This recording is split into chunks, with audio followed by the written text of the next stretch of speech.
Jika Indonesia ingin maju dan religius, syaratnya hanya satu saja.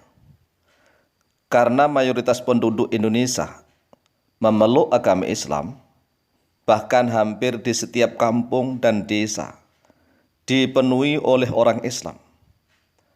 Maka syarat utama Indonesia menjadi negara yang maju dan religius adalah pendidikan ilmu agama Islam yang mendalam pada setiap sekolah, mulai tingkat SD, SMP, SMA, dan perkuliahan. Jika porsi pendidikan ilmu agama Islam pada setiap sekolah tersebut hanya sekitar 4 jam pelajaran saja dalam setiap minggunya, maka mayoritas umat Islam akan tetap saja bodoh ilmu agama Islam, sehingga iman mereka tipis-tipis, setipis jam pelajaran agama mereka di sekolahan. Ini adalah bukti dari pengalaman kami pribadi sejak sekolah. Karena kami bersekolah dengan memadukan sistem, metode sendiri, yaitu pagi sekolah SD dan sore sekolah madrasah. Kemudian setelah itu pagi sekolah MTS dan sore ngaji di rumah para guru. Kemudian tatkala SMA, pagi sekolah SMA dan sore ngaji di pondok pesantren. Karena kami memadukan sistem pendidikan dengan metode sendiri, kami benar-benar mampu merasakan dan membedakan bagaimana kualitas teman-teman kami yang hanya sekolah umum saja, serta bagaimana kualitas teman-teman kami yang hanya mengaji saja. Teman-teman sekolah kami yang hanya sekolah umum saja, walau mereka sudah memeluk agama Islam sejak lahir, namun mereka tidak mampu membaca Al-Quran. Coba dibayangkan, beragama Islam tetapi tidak mampu membaca Al-Quranul Karim. Membaca saja tidak mampu, lalu bagaimana dengan memahami hukum-hukum Islam yang lainnya? Bahkan mereka tidak faham hal-hal yang dapat merusak dan membatalkan syahadat. Ini kan fatal. Mereka cenderung bebas, lepas, dan ada yang berani kepada guru. Di sisi lain, teman-teman kami yang hanya belajar ngaji saja di pondok salaf, mereka cenderung tawaduk berlebihan. Bahkan seolah-olah kurang berani menghadapi tantangan modernisasi. Sehingga dua sistem pendidikan ini harus dipadukan.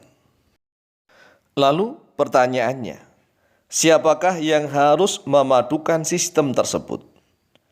Jawabnya adalah pemerintah. Pemerintah yang memadukan, bukan swasta. Mengapa?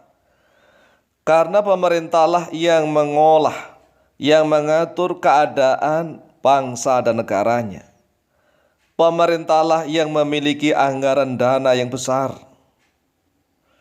Paduan porsi ilmu umum dengan ilmu agama hendaklah berbanding 60-40. Artinya 60% ilmu umum dan 40% ilmu agama. Jangan sampai ilmu agama diberi porsi hanya sekitar 5% sampai 10% saja. Sedangkan ilmu agama di sekolah madrasah ibtidaiyah, madrasah sanawiyah, madrasah aliyah atau MI, MTS, MA, dan IAIN atau UIN harus mendapatkan porsi 75-25. Artinya 75% ilmu agama dan 25% ilmu umum. Atau jangan sampai hanya 50-50 saja. Apalagi hanya 40-60. Yang 40% ilmu agama dan 60% ilmu umum.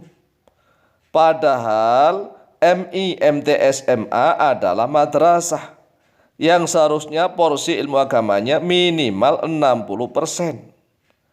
Tetapi kenyataan di lapangan tidak demikian.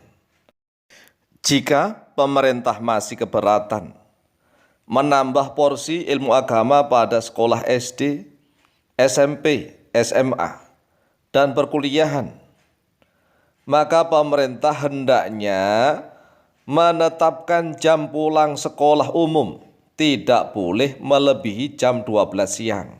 Mengapa?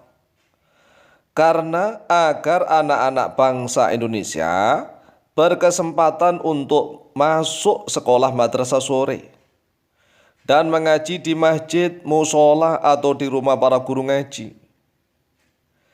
Jika syarat yang utama ini tidak dijalankan oleh pemerintah, maka jangan harap Indonesia akan maju dan religius. Mungkin saja bisa maju seperti negara-negara barat, tetapi tidak akan religius. Perhatikan surat dari Allah Sang Maha Pencipta untuk seluruh anggota DPR MPR RI yang beragama Islam. Seluruh pejabat negara Kesatuan Republik Indonesia yang beragama Islam dikirimi surat cinta dari Allah Sang Maha Pencipta, yaitu di dalam surat Al-Mujadilah ayat yang ke-11. Qala Allahu Azza wa Jalla, A'udzu billahi minasyaitonir rajim. Ya ayyuhalladzina amanu idza qila lakum tafassahu fil majalisi fafsahu yafsahillahu lakum. Yang artinya, ya ayyuhalladzina, wahai orang-orang yang amanu, telah beriman oleh mereka alladzina. Idza qila lakum, apabila dikatakan kepada kalian, tafassahu, luaskanlah oleh kalian, fil majalisi, di dalam beberapa majlis, terutama majlis permusyawaratan rakyat Republik Indonesia. Fafsahu, maka luaskanlah oleh kalian.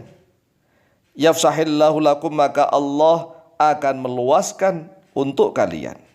Jika kalian para anggota majelis permusyawaratan rakyat mempersempit keadaan, maka Allah akan mempersempit Indonesia. Jika kalian meluaskan keadaan, maka Allah akan meluaskan keadaan Indonesia. Wa idza qila shuzu fangshuzu yarfa'illahu alladhina amanu minkum walladhina utul ilma darajat.